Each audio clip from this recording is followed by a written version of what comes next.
I would like to welcome this morning Mr. Ravindra Nath, who is the Chairman cum Managing Director of the National Small Industries Corporation of India. Welcome, Mr. Nath. Thank you very much, sir. To the Bharti Institute of Public Policy and to the Indian School of Business at Mohali. Thank you.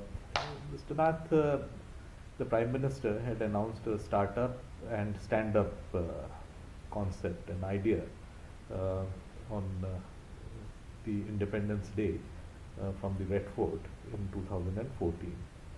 And it is important that he said that we should become, as a country of job creators rather than job seekers.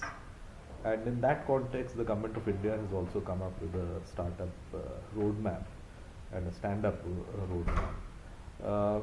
The National Small Industries Corporation of India has been supporting the small-scale industry for a very long time. So in this overall idea of Stand Up India and Startup India, how is the National Small Industries Corporation of India, NSIC, how are they playing a role? Yes, sir. NSIC, largely with a mandate of helping the MSMEs in the country, also carry the mandate of creating new enterprises.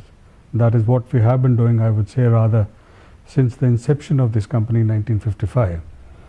But over the years, we have been evolving our schemes in a manner to be relevant with the times. When we looked back, we thought if there were some role NSIC played in the creation of the Hero Group, which was admitted by Mr. Munjal when he visited our campus, and he said, my first pipe bending machine was given by NSIC. Or if I go into the archives and find that NSIC played its role in Ranbaxy or Jindal's, we find why not we do it even in the present context, especially when it is the need of the hour and the Prime Minister having announced that. So we came up with a model called the Rapid Incubation for Entrepreneurship Development.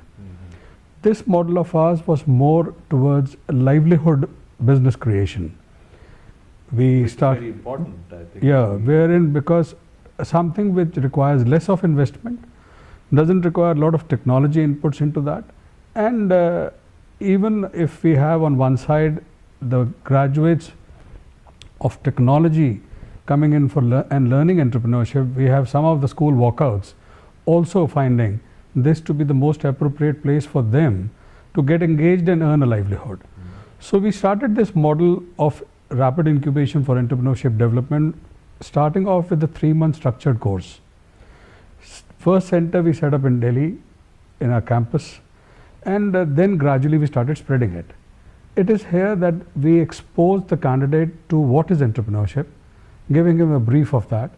Then to the simple technologies. We have over 200 projects on which the candidate can select and then start learning on them. We have about 50 of them in our Delhi campus.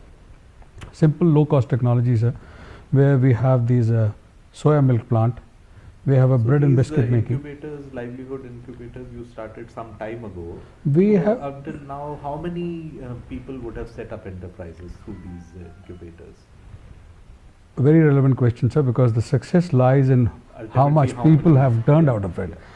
If I may give one example of a small center which we have in Guwahati. This concept we floated somewhere around 2006, 2007. Even in a Guwahati center alone, we have over 500 successful entrepreneurs. 237 of them documented by way of books released. The 3rd edition is under release.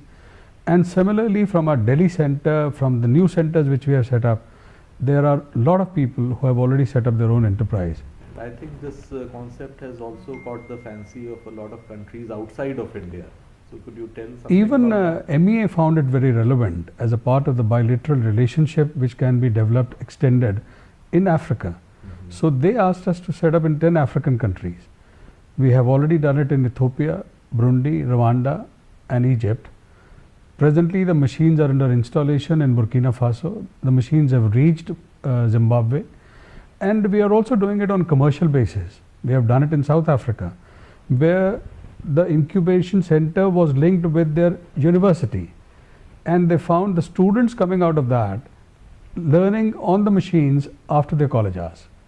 We did it with the Senegalese department of military. So this model can not only be extended to the youth, it can also be extended to So those. any particular lessons learned from this model, like if others want to, have something similar, or if this model has to grow outside of NSIC, what would you advise? Well, Because this model seems to have particular relevance also for the rural economy. very much, sir.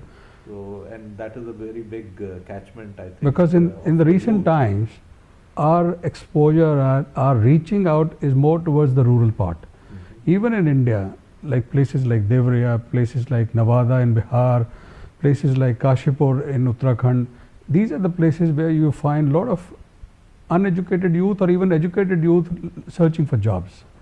So when jobs are not available, we have to play the role of creating situations where they can have Creating self-employment. enterprises where people can provide jobs. Exactly, sir. And what our minister very rightly says, a journey from berozgar to swarozgar. Mhm. So that is the journey what we are enabling our people to travel and become self-entrepreneurs. So are you also looking at commercialization of certain technologies through technology business incubators? Or Well, is it that is, mostly focused on livelihood? we are incubators? presently focusing more on the livelihood, sir. The technology component, because the hands are so full, we are working.